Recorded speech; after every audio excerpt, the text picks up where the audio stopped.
Welcome to the Sweet Slumber Podcast, the good, the bad, and the sleep deprived. I'm your host, Meredith Brough. I'm here to teach you about my supportive, nurturing sleep solutions for infants and young children. We'll also be discussing the highs and lows of motherhood, what will help you feel whole and rested, and I'll explain what you can do now to help your little one thrive in every way for many years to come. I am excited to help you experience more fulfillment as a mother. Hi, everyone. Today we get to visit with my friend Jennifer Warr. Hi, Jen. She's going to be sharing some stories, I imagine, and her perspective on what to do when your baby or toddler is extra. Jennifer and I have been connected for almost 3 years, right? 3 years, yeah. Mm-hmm. Yeah, since your daughter is almost 3, and we met when she was very young. I'm going to let Jennifer tell you a little bit about herself, but I'm going to give a little intro here. She's a marketing professional based near Cambridge in the UK. She runs a small business and juggles being a mom to Mackenzie, who's nearly 3 years old. She's also currently pregnant with number 2 and looking forward to completing her little family. In her spare time, she enjoys walks in the countryside, travel, and photography. Very nice. Yep, that's me. That's you. And this pregnancy is a new thing, a new announcement, isn't it? Yeah. Oh, I'm going live with my pregnancy to the whole world. I kind of realized that too. I'm like, oh, is this okay? Yeah, well, some of my family don't know yet, but I doubt they're listening to your podcast so they don't have tiny babies. But yeah, I'm 6.5 weeks pregnant. I've started telling people because I get hyperemesis gravidarum, so I'm at sort of the precipice of getting really, really ill. So it kind of makes more sense for me to tell people because this is when we need more support. If I was going to keep it quiet until 12 weeks, I'd be in and out of hospital 10 times by then. So yeah, it's a pain, but that's what I've got and I'm just going to get through it. What is your illness again, or what do you call that, a chronic disease? It's hyperemesis gravidarum. It's a pregnancy disease. It's actually genetic. They've discovered, in the fairly recent years that it's genetic. They've identified the gene that causes it. And they know it's to do with excessive hormone levels, but also how your brain responds to those excessive hormone levels. So there's a really good documentary, if you want to learn more about it, on YouTube, just called Sick, just SICK, which is by a British woman who sort of founded the charity for it over here. And she did a lot of interviews with professionals, and one of the chemicals responsible for making us this ill is something that cancer patients who experience a lot of weight loss and nausea and muscle loss, they have this chemical present. And in women with HG, it's 3 times higher than in those patients with cancer. So when we say we feel like, we're dying and this is awful, that's because it really is extremely severe. And it used to be the biggest killer of women before the drip was invented. So there you go. Wow. Well, and I know that you're very knowledgeable about all sorts of medical things and health. So that's always been kind of fun for me to go to you and be like, hey, tell me about this. So I think it's a good dynamic for people to understand about you when we talk about the struggles you've had or experiences you've had as a mom, because that's definitely that's how motherhood started for you, right? Yeah. It started with, oh, we're pregnant, and then, oh my God, I'm so ill. So yeah, it was difficult. And I think second time round, obviously I'm armed with knowledge of what's happened to me before. First time round, I didn't know what I was getting into. And the midwives kept saying, oh, it'll wear off by 12 weeks. Oh, it gets better by 16 weeks. And they just kept pushing that a bit further. And then they're like, oh, by 20 weeks, you'll be okay. Whereas most people with hyperemesis gravidarum have it pretty much until the end of their pregnancies. Some people get lucky and it fades away faster, but yeah, anyway, there's better drugs for it these days, so yeah, I'll be all right. That's the good thing about time passing, is some things can get a little easier or better, right? Well, Yeah. I know that there's a lot to say, so I don't know if you know where to start, but please tell us a little bit more about yourself, your family, and Mackenzie. So it's me and my partner Cameron, and our daughter Mackenzie, who came along in 2020. She was born just in between two lockdowns, so that was an experience as well for all the lockdown mums that are out there. You know what I mean. Um, and so it's the three of us. We've got a nice house in the countryside. I work for myself. I run a little marketing business, and my partner works for a big company. We mostly get to work from home, which is really nice, and has made raising a child quite different to how we would have done it before the pandemic, actually. Cam wouldn't have been around, and, maybe if I had an office job, it would have been quite different. So that's a good point, that these days there is more flexibility to work from home. And in fact, we were forced to work from home when Mackenzie was born. So I think it's made for parents and especially fathers to be able to be more present for those times. And Cam always says, can you imagine if I had to commute to the office every day? I'd leave before she wakes up and I'd get back after she's in bed. So, he gets to spend so much more time with her this way. So that's us. That's great. And do you have family nearby that helps support you? We have Cam's family are about a 45-minute drive away. But other than that, my family are all everywhere. So my family are mostly in the Northwest and in Manchester. I've got a sister who's in Scotland. I've got a brother who's in Sweden. We're a bit spaced out on my side of the family. It sounds familiar to me. Being in the States, it's probably pretty similar. We're like across the country, like different. Yeah, it's crazy. It's a crazy way to raise your family. Yeah, it is. Like the old saying, it takes a village. I'm like, I wish my village was a bit closer. Why is my village so far away? But I think it's fairly normal these days, isn't it? That people might have moved away from their immediate family. They might have gone interstate over there. A lot of people are sort of my age bracket moved to London for work, and their families aren't necessarily in London. So yeah, it's different. And since having a child, I'm like, it makes way more sense to sort of live in a multi-generational household where you've got support or at least someone really close by. So yeah, I think that's a huge challenge for parents these days, Yeah, being disconnected. it throws a lot of interesting dynamics into our situation as mothers. Things that need to be corrected, things that shouldn't be the way they are. It kind Yeah. of highlights those problems, doesn't it? Yeah, it really does. Like just simple things like taking a shower. Well, who's going to hold the baby? Where'd you put the baby? What are you supposed to do about the baby when you need to do like these basic human things? And especially if you're on your own, like I know some people have their partners like work away for months at a time. How are you supposed to do it?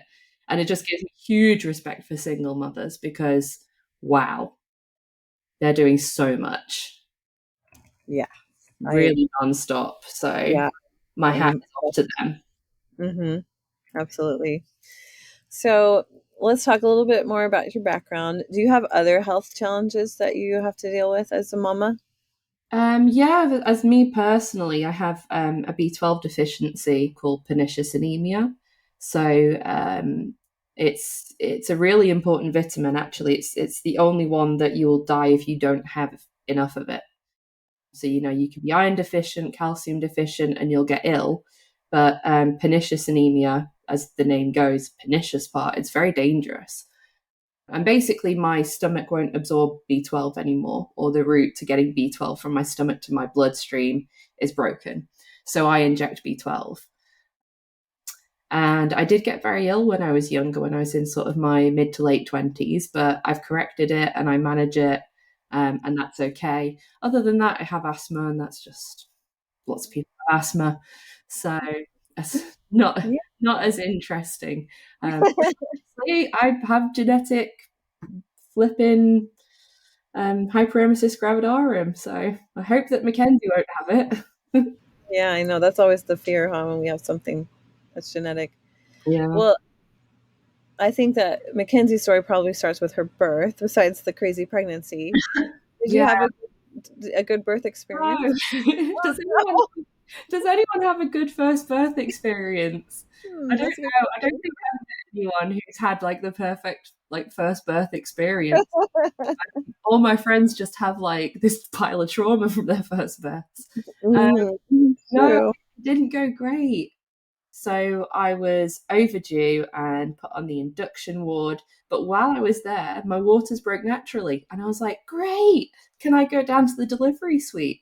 Because in the Cambridge hospital, the delivery suites are like a hotel. Like you get a king size bed all to yourself, like you can control the lighting, there's a sound system.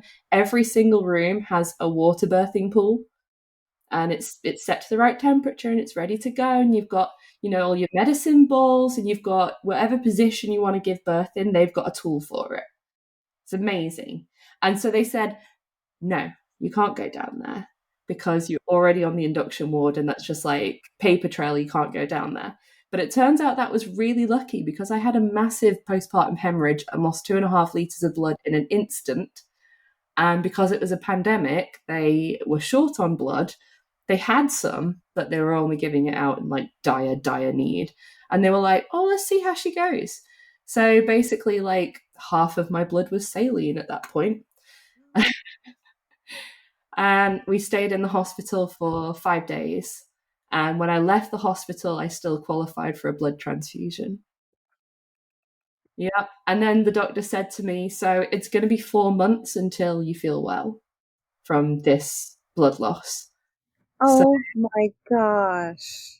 yeah, so not so simple. I mean, pushing her out, that was the easy part, to be honest, because I I was lucky that took like 3 pushes literally, and she was out. So I'm good at that bit. The rest was kind of a disaster after that point. So do you feel like it really took that long? Did it take about 4 months to get your energy Yeah. back? In fact, it takes a bit longer because I remember I had lots of blood tests, following up to see how I was doing. And a nurse told me, yeah, 4 months to get the quantity of blood back, but the quality of blood takes longer. So she was like, you're still going to be iron deficient, you're still going to have imbalances because this is, your blood that's constantly cycling for your whole life, and you've got to basically start over because it all gets off balance. So yeah, I think it took longer. I remember like we have a few different midwives in like the community who come out after your baby's born. And the first one who came out like knew me quite well, and she'd like read my notes, and she was like, "Oh my God, what happened?" And I was like, "Oh, it was really bad." And then the second midwife who came to me was the mean midwife. And I was there on the sofa, like with Mackenzie on my lap, and she's like, "How are you doing?" And I'm like, "I'm just so tired. Like, it's really difficult." And she was like, "Well, that's motherhood and blah, blah, blah, blah, blah, blah, blah." And as she was flipping through my notes, she was like, "Oh my God, what happened?" And then she wasn't so mean to me because I was like, I genuinely have like no blood. I'm so tired. And she was less mean then. But it's funny when I speak to my local friends, they're like, "Yeah, I had the mean midwife too." I wonder who she is. So I hope she doesn't visit after this one. Oh gosh, that's bad. Luck of the draw who you get around here. Okay, how did that affect you as a new mom? Because when you become a new mom, there's already enough, everything is upside down and you don't know what's what, and it's Yeah. crazy. Well, the first 2 nights that Mackenzie was alive, she was taken away from me because I was so exhausted and I couldn't get her to sleep, which turns out, It's tracks. annoying. It makes so much sense. But yeah, they were like, "Well, look, you need your rest," and it's like 3 a.m. and she's physically not stopped moving. So we'll take her and we'll keep her right here, but we'll make sure that she's calm and fed and everything. So I was like, "Oh, okay," and just passed out. So we actually started off on a bad foot when it comes to sleep because I couldn't get her to sleep and I was just a wreck. But yeah, she kind of and I'm not blaming this experience at all. I think it's just who she is. She has FOMO and she didn't want to sleep. She was finally born and she wanted to go out and party, basically, stay up all night. Not even like screaming, just like she wanted to look around, you know. She was really curious. She held her head from the first day she was born, and they were going, "That's really weird," you know. And I was going, "Is it? I don't know. It's this baby. I have no idea. Don't know what I'm doing." Um, so yeah, that was our early days, and then bringing her home. She was all right, you know, as newborns are, you know, they're sleepy and they wake up and they have a bit of milk and they're sleepy. But it soon became apparent that sleep is for the weak, and Mackenzie does not subscribe to deep sleep for sure. Yeah. Yeah. That's so funny the way you put that.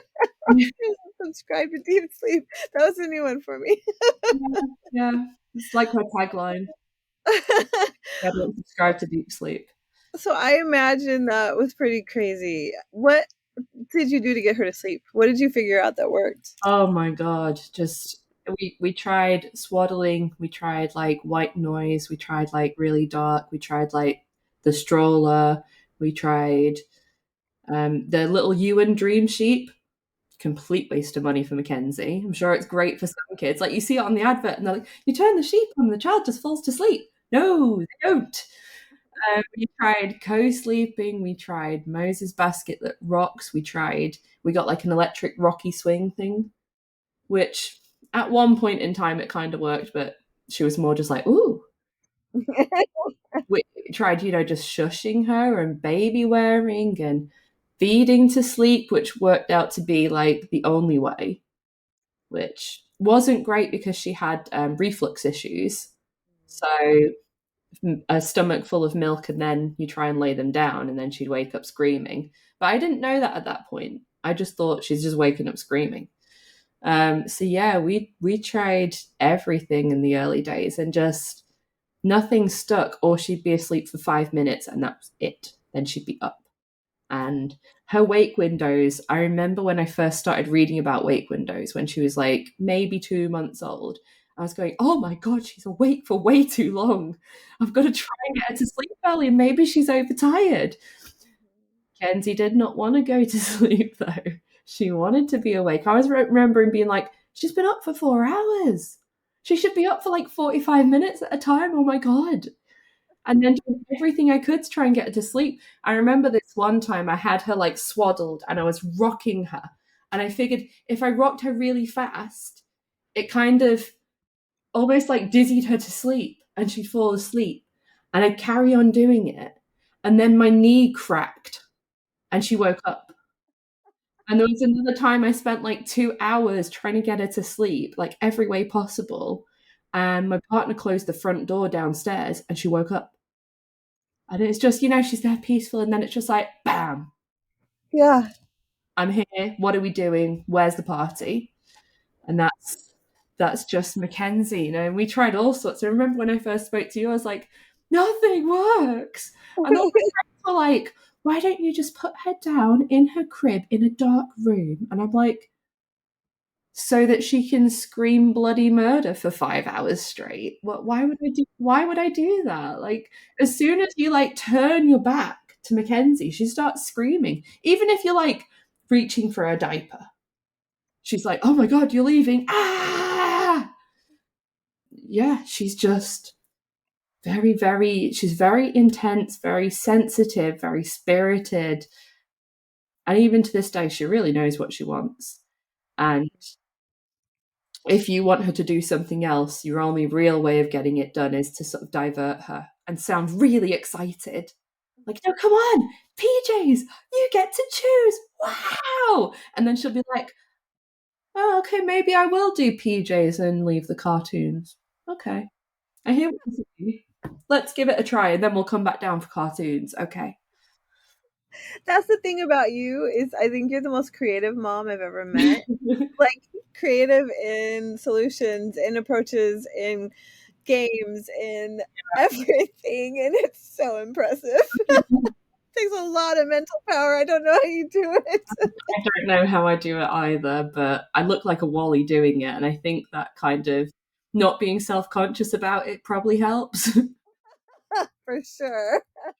This is, out and about as well. Like, we'll go to a restaurant and I see a kid that's Mackenzie's age just sat quietly eating. And I'm like, how do you make them do that?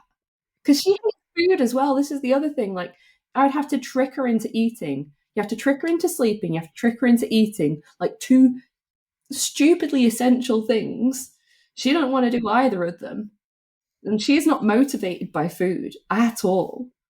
And I see my friends' toddlers who are like literally darting out of their seat like zombies lurching towards Mackenzie's food. And she's like, sure, have it. You can have it. It's just my favorite thing, but I don't really want it. So you have it. And even like when she was a baby, we had to trick her into drinking her bottle. She would not drink. And we used to put Hey Bear on the TV and she'd be like just transfixed on it.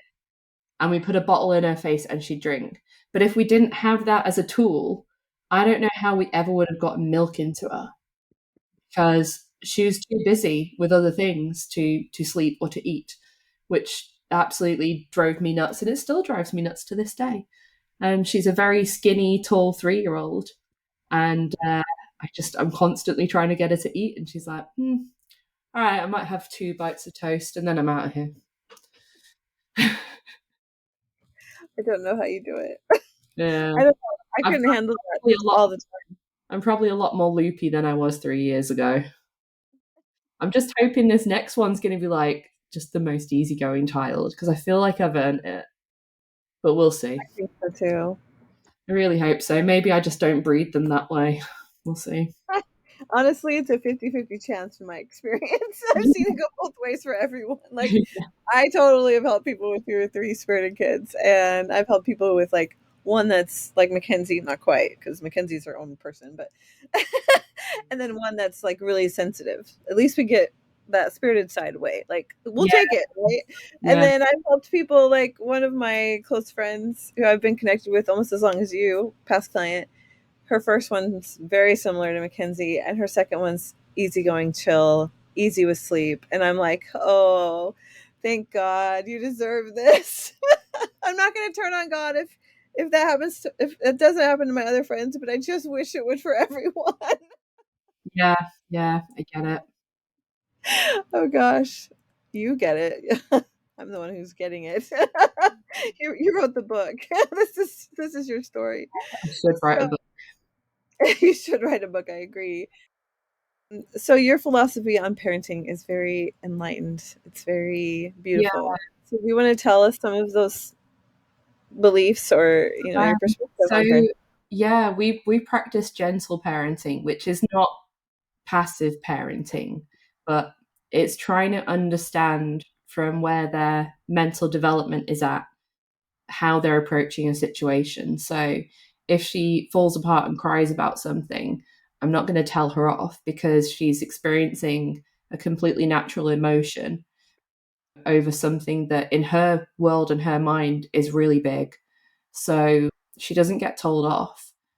She gets told off, she's like repeatedly like hitting or something like that, something she really knows is wrong.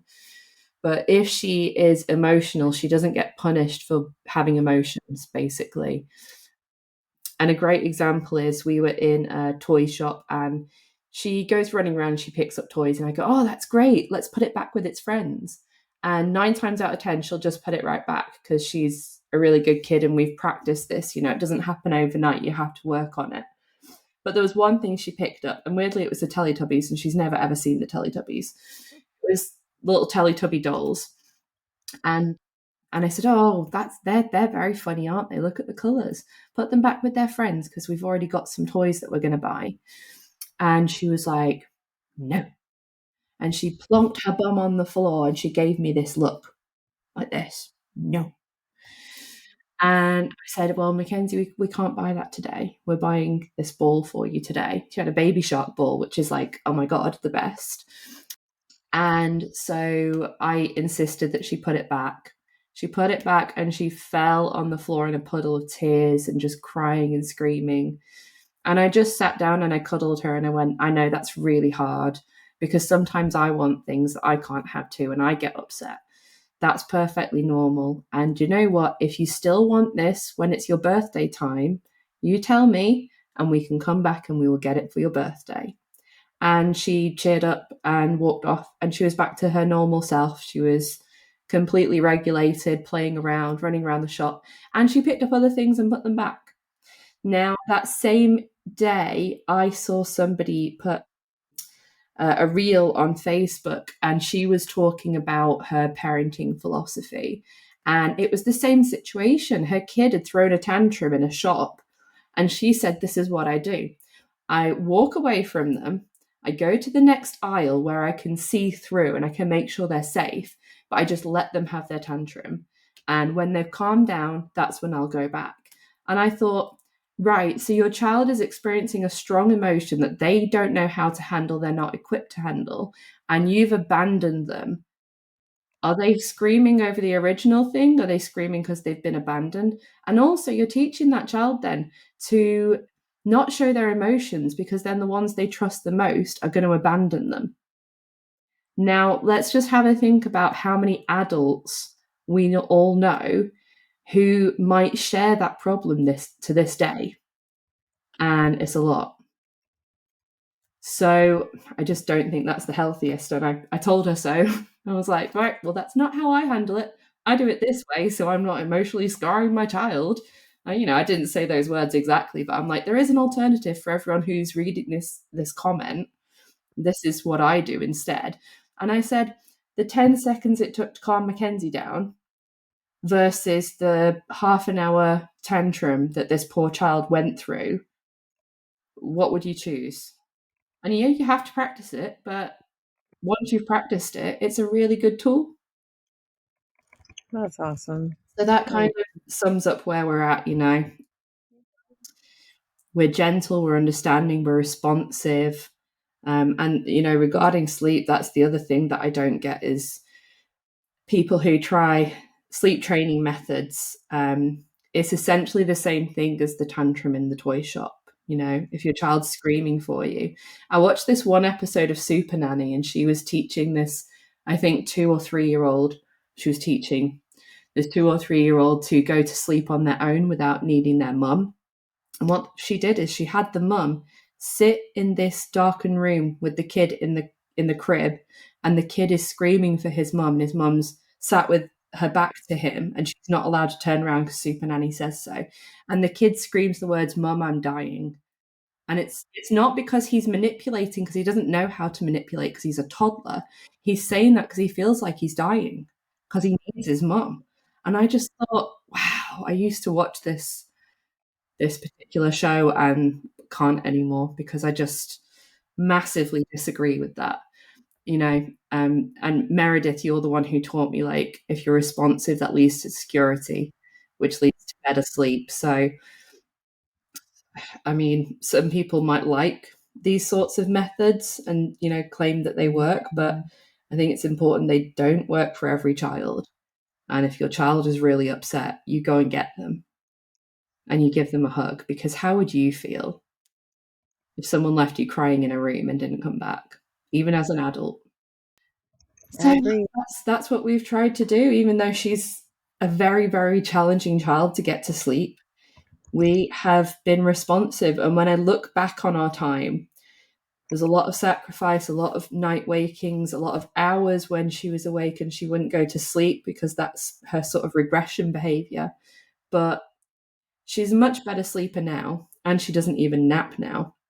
And I'm just thinking, that was 3 years of my life, which actually in the grand scheme of things is a blip, to make sure that she is as mentally healthy and happy as she can be.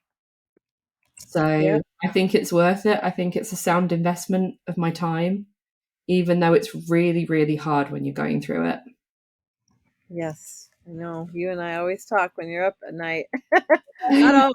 I'm sure some of those times you keep to yourself, but at some point during the week or 2 weeks of crazy, I usually hear from you. And oh, it's not easy. I know that.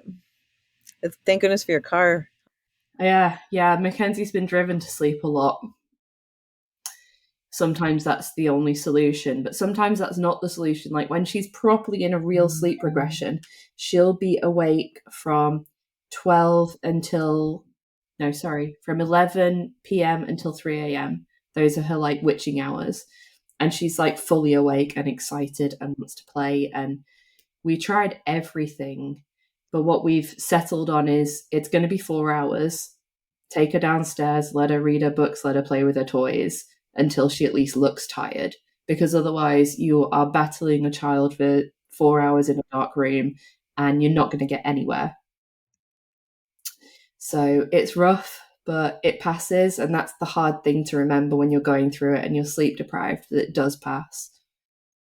Yeah. I love this advice, though. I wish everyone in the whole world was listening to this and hearing that you've realized what's better. It's better for you. It's better for Mackenzie. Better for your husband to not have the battles, to find a peaceful resolution, to find a peaceful way to settle her again. Yeah. I mean, it's just beautiful and inspiring. I remember once when you sent me a picture of or a video of her eating, and I remember thinking, "Oh no, now we're reinforcing it. She's gonna. Oh, when I'm up at night, we're gonna go have a party." But then you shared what was going on, and I was like, "I'm actually pretty proud of you. This is pretty Yeah. amazing."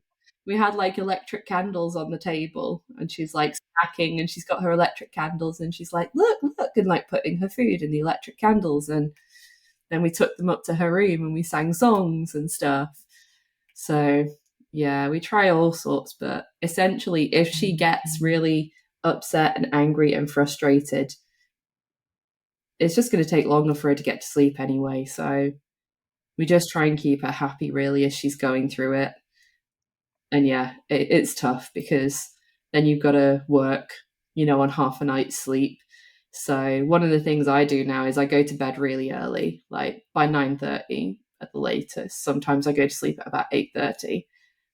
She's always up at about 6. This morning she was up at 4:50, and luckily we did get her back to sleep, but we were right on the edge of that's not possible, If it got to like 5:30, if it gets within like half an hour of her usual wake up time, there's no chance at all. So we really, really like just on the edge. And then she slept until 7, which was amazing, which she never does. Nice. Yeah. Those big wins. You don't take them for granted. Well, I didn't get back to sleep though. I think so. To summarize what we've talked about, the main struggles were when she was young, it was trying to get her to sleep and Yeah. stay asleep, right? And Hmm. now the biggest challenges that you have are these wakeful periods at night Yeah. because she's growing. You know what's going on during those periods. Anything else in between there that we missed that was tough with her sleep? So one of the things from right at the start was being able to put her down. And when she was really little, that was just impossible. And she would only want to sleep in my arms. And what I did is I progressed her to a pillow on my lap. So, kind of like you're holding a bomb, but you're putting the bomb down incredibly slowly onto a pillow and like not disturbing it, not disturbing it very, very slowly. And then she would sleep on a pillow there on my lap. And then eventually I'd be able to like shuffle the pillow off my lap so it was next to me. And I had my hands free and I was like, oh my God, what can I do with my hands now? But getting her, I mean, it was never going to be possible when she was a baby to put her in a safe sleep space and then she falls asleep. She had to be like thoroughly unconscious before she could be put somewhere or she'd just wake right up. So at the start, I used to get her to sleep and go and put her in her crib next to the bed. And as soon as her bum touched the mattress, that was it, was all over. So then I discovered she had to be with me for half an hour before I could put her down when she wouldn't wake up. But I had all sorts of tools. I had a hot water bottle, which I would remove from there 2 minutes before I put her down so that the cold mattress didn't wake her up. I had all sorts of things. I had some padding underneath the mattress, which was your suggestion, wasn't it? To kind of just give it a slightly curved kind of impression at the edge. So it felt a little bit more like she was being cuddled a bit. And then as she got older, that amount of time that she had to be asleep before I could move her became less and less. And this was something we just had to try. And then from the time she was about 18 months, maybe, she only had to be asleep for 10 minutes before I could put her down. And that was like, wow, what am I going to do with all this time now? This is amazing. Yeah. And then now as a toddler, so one of the things we did was when she was 2, she was getting really heavy and we were in a rocking chair at that point. We'd been like stuck in the rocking chair from like 1 years old until 2. So rocking chair to sleep every night, which would take anywhere between sort of 15 minutes or like an hour and a half. Who knows what it's going to be on any given night. And then obviously holding her while she's asleep and then putting her in her bed. But also because she's standing and running around at that point, you're putting her really, really, really low down into a crib, which is difficult to do gently, especially because my arms are only so long and I'm fairly tall. But still, it's very hard to get her down there without her noticing. So what we did is we bought her a proper full bed, a really fun one, a house bed, and it's got lights on it and everything. And we would then have her lie in her bed and we'd sort of lie next to her as if we're going to sleep on her bed as well. And since then, that's how we get her to sleep. And now it's great because when she's really tired, she just goes, I don't want day clothes. I want my PJs. And we'll go and get her in her PJs and we'll give her a fluffy and we get her into her bed and she flops down. And if she's really tired, she'll be gone in a matter of minutes, which is just a whole other world for what we, from like hours in the rocking chair at a time, which is great. So especially on days like if she does take a nap, like a danger nap. She had a danger nap today, so she's still awake and it's like 20 to 2, 20 to 9. But if she's not had that danger nap, she will go to sleep at 6 and she will sleep for 12 hours, usually with one wake up, and she'll just get out of her bed, come to our room, grab my hand, drag me back to her bed, and then she'll be like, Mummy, get under the covers, get snuggly. And I'll get myself under the covers and then she'll go back to sleep quite easily. So it's a whole world away from where we started. But it's not like she's scared of being in her bed or scared of the dark or anything. She's got blackout blinds in there and she's confident she can get around the room and everything. She can crawl to the bottom of her bed and get soft toys and bring them into her bed with her. So it's so much better, apart from days when she has danger naps like today. So now we have no idea when bedtime is. Oh my gosh. Well, I've always admired your patience, your love and tenderness with her. It's really moving to witness. Yeah. And so I'm really glad that I've been able to witness everything for the last almost 3 years. And I'm excited about the next time. I know that there's all sorts of unknowns. Oh my gosh, so many. But I just can't imagine you being better equipped for any surprises. Honestly. I can, and I'm like here panicking, like, oh my God, do I remember what I did last time? Or like, is what I did last time not what started all the problems? Or so I'm like, I need to do like your newborn course, like just so that I get off on the right foot. Because I feel like when I had Mackenzie, I had no idea what I was doing. No idea. I just thought babies would sleep. Like when they're tired, they would sleep. And some do, but some don't. Yeah, you know that. Yeah. Get more crazy and more extra. I know. Well, what do you look forward to though next time? I think I look forward to like not being as terrified next time. You know, when you bring your first baby home and you don't sleep because every like 3 minutes you're like, are they breathing? Yeah. Breathing, and then don't look at them, they'll see you. And also like all the childhood illnesses, we've been through the lot of them with Mackenzie, and it's so scary for a first time parent because you're like, oh my God, what do I do? She's got this thing. So I'm looking forward to being, I think, more confident and less anxious about the whole baby thing. But who knows? This new baby might arrive and I might just be a complete useless mess. Oh, I doubt it, dear. I doubt it. You already have such a gift. You're so intuitive. I'm not worried at all about you. So if I could just shift some of that confidence your way, I'll try, Yeah, okay? please do. She's amazing, but she does knock your confidence. Oh my goodness. Well, you and I have had a lot of really great discussions, even if it is over text, about motherhood. Is there anything we left out that you really want to talk about? Because, oh I my God, think, we've had so I many great think talks. that, you know what I always say about preparing people for what is like biologically normal Yeah. baby sleep? Because I think, we're often fed all these messages about sleep training, and if your baby doesn't sleep, then they're being poorly behaved, when actually it's just the opposite. They're just responding to what is in their environment and what they're feeling. And I don't think that that is communicated enough to new parents. And I don't think there's support. There's so much support for like breastfeeding and weaning and things like that. But when it comes to sleep, at least in the UK, there's very little help. There's very little advice. You leave the hospital and they give you so much information about breastfeeding and bottle feeding and combination feeding. They don't give you any kind of information about sleep. Even just these are the wake windows your baby should experience in the first month of its life. Anything like that, or even safe sleep practices. You don't get information on that. You've got to go out and find it yourself. And I just think it's so important for new parents to understand that it's not biologically normal for a child, a baby, to be on its own asleep. Because if you imagine us as humans out in the wild, that would never happen because that infant isn't safe.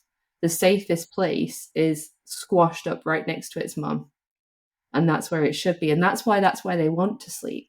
And when they don't want to sleep in a cold crib on their own, that's why. They're not being poorly behaved. They run on instinct at that age. All they know is mum and dad. And that's where they feel safe. And when they don't feel safe, they get upset, or they don't sleep, or they cry, or they wake a lot. Not all babies. Some babies just chill out and go right to sleep and don't have a care in the world. But I think the message is, if your child isn't like that, they're not broken. So don't treat them like they're broken. I love that. Oh my gosh. So I guess that was what I was going to ask you, was if you had any advice for new moms. Yeah. And I think that was pretty amazing. Do you have anything else? Um. Yes. The mum judgment. Yes. I think almost all of us are guilty of it at some point in our lives. I remember hearing about, it was actually a sister of a friend of the family, whose child would only eat like 2 or 3 things. And I remember thinking, oh, that's terrible. I would just make that child eat blah, blah, blah, blah. But you don't know the reasons why that child is only eating 2 or 3 things. And now I don't judge. I'm like, well, they're fed. She seems fine. You're doing a great job. But yeah, it's especially when it comes to sleep and feeding, and you do what you have to do to raise your child, and everyone's circumstances are different. Not everyone is able to do everything in the perfect way. So it's so hard to just let it go and say, do you know what? I won't judge you for that. I'm just going to support you. Whatever you need, I'm here to help and support you. So, and help parents find the answers for things.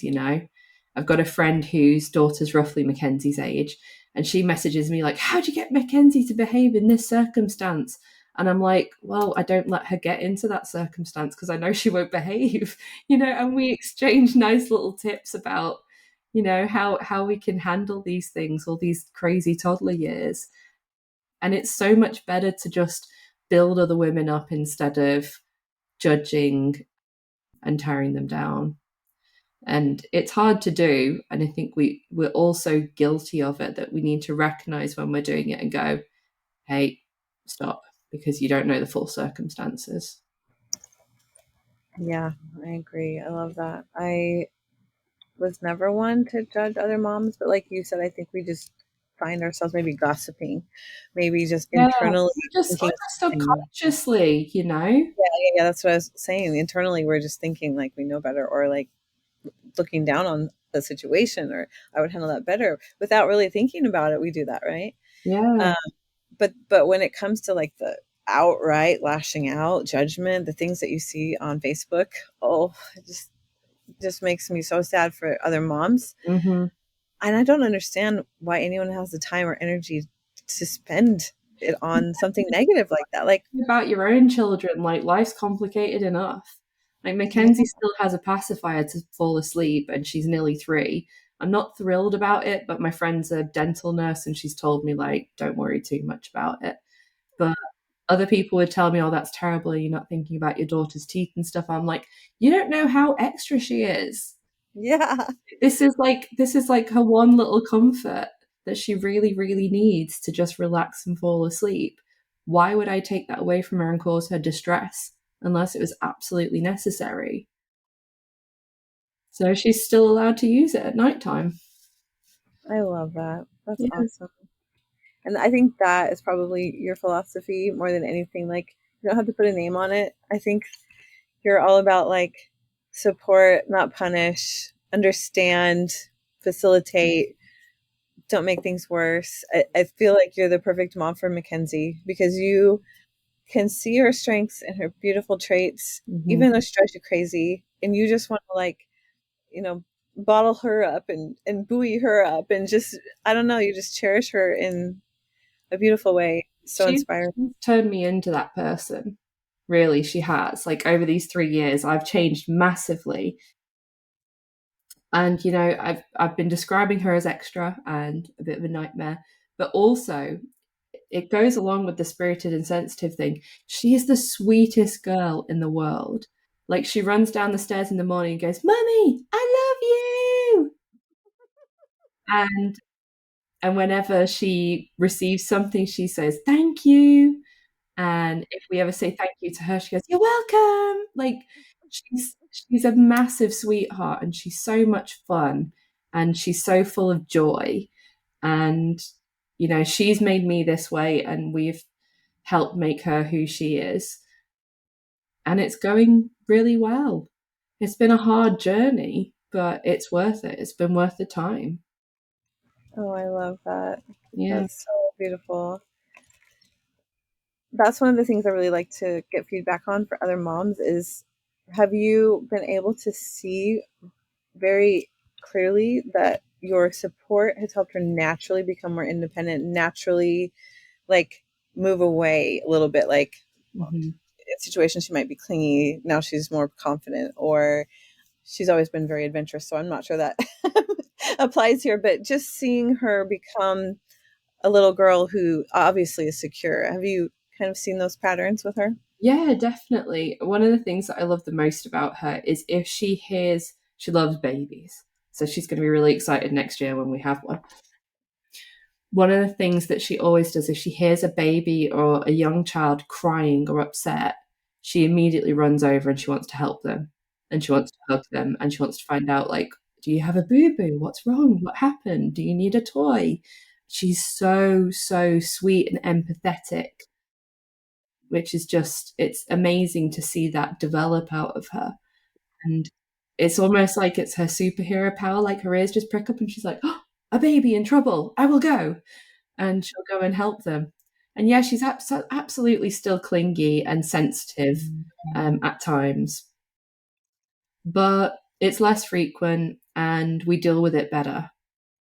So, just for example, if she's feeling very clingy and she's having a very sensitive day, we know things that help her, or she'll get over that faster than she used to. So, yeah, we're seeing a lot of development in her as well, which is great to see. And sometimes we'll just look at each other like, do you see how she handled that? Wow, that's new. That's so cool. I love that. And I think also you explained to us earlier, like the way she only needs you once in the night. She goes and gets you and Yeah, brings you back. yeah, That means she's yeah, spending all this time by herself right now, right? yeah. So So what happens over time? she does sleep through some nights as well. Like not last night, but the night before, she slept for 12 hours and 5 minutes, completely on her own, completely happy. And I'm sure during that time, like we all do, she wakes up and like messes around with her duvet or puts her head back on her pillow because she travels at night. She's all over that bed. But she's happy enough to just go, I'm still tired. It's still nighttime. Zonk. And, she stays in there for 12 hours. So what more can you ask? That's amazing. 3-year-old is great. Oh, I love it. And it's also nice for the listeners to hear this time frame too. Okay. Yes. See you by 3. It's just so comforting. So You'll thanks. never know when it's going to come to that. And Yeah. it was earlier than that with Mackenzie. She'd been doing that from 2, but it's on and off. But there is a finish line. When they're 7 or 8 years old, they're not going to be waking up 3 times a night asking for milk. Like there is a finish line for everyone. And then before you know it, they're teenagers, and you know this, Meredith. Then you can't get them out of bed, which is great because then you get all this time to yourself. I'm like, oh, the teenagers are still asleep. That's in the morning. At night, when you want time to yourself, they're awake. Oh wow. Because they like around 11 or 12, they get the adult sleep cycle, adult patterns where they don't go to bed till 10 or 10:30. And it's like, oh man, I did not expect this. See, that's when you set up like the kids' den, and you just Yeah. there you go, off you go. You do that. We're watching like a crime doc, and you're not allowed to watch it. Yeah, you're not watching this. Or just go in your room and have a little quiet time before you go to sleep because Dad and I need some time. It doesn't happen very often, but yeah, sometimes. Maybe this is why schools give kids excessive homework. Yeah. Parents break. Like you got to go and do 3 hours of homework now. Bye. See you in the morning. So true. I've got to take advantage of that time better. Sounds so mean. It's just Homework more about like time is your time now. I Oh, need a little, yeah, I need a little quiet and alone time to myself. I've got to unwind too. So, for the longest time when my kids were getting to that age, I would just say this thing that they were used to. It is 10 o'clock. I am no longer a mom. I'm sorry. off duty. I am not Yeah. mom anymore. I am Meredith and I need my time. Please leave me alone. At 10 years old, I think that's fine because they're perfectly able to get everything they need. If they need a snack or water or they want to watch TV or whatever. Yeah. Well, and it was usually You've got a lot of much kids. older than that. So I'm like, guys, I love you. I don't know why you get talking for this hour, but your dad's right there. They'll go talk their dad's ear off. Yeah, yeah, It's kind of sad, but we have our limits. That's all I gotta say. yeah. Oh goodness. Well, thank you, Jennifer. This has been delightful. I'm so grateful for you sharing your stories and your perspective and your inspiring thoughts. And I just want to tell listeners, if you want to get in touch with Jennifer, you can get in touch with me first. There's a contact form on my website, sweetslumbertime.com/contact, and I'll connect you to. That way she doesn't get hit with all sorts of craziness all at once. I can filter things a little bit. But again, thank you so much, Jennifer. Yeah, you're welcome. This has been fun. Yeah, well, thank you. I'm glad. And thanks to my listeners for spending time with us today. I hope you feel inspired and motivated to maybe step up a little bit in patience and understanding your child. I know it's hard and it's not that So simple. hard. It's so hard. It takes practice. And if you're not perfect at it, that's fine. Just keep going. Yeah, keep trying, right? I'm still learning that with my teenagers. So, oh, yeah. And that's the other thing is we're going to make mistakes. We're not going to be perfect parents. We don't have to be. We just have to know how to apologize and keep trying, right? Yeah. Try and do the best you can. Try and take the next step. And if your upbringing wasn't perfect, you can break the cycle. You just need to know how. You just need that help. If you want to break that cycle, you can. Yep, I love it. It's totally true. It's completely possible. You may need a whole nother village, but it's possible. Yeah, yeah, that's true, because your village might be team old ways and you need team new ways village. And that's what Yeah, we're here for. I like that. Thank you. Team New Village. Hashtag. That's good. Remember that. All right, everyone. Till next time, we'll see you soon. Bye. Thank you for listening to the Sweet Slumber Podcast, the good, the bad, and the sleep deprived. Ready to understand your child better? Then take the sleep temperament quiz. Reveal your child's sleep nature and unlock the solutions to your exhaustion in just 5 minutes.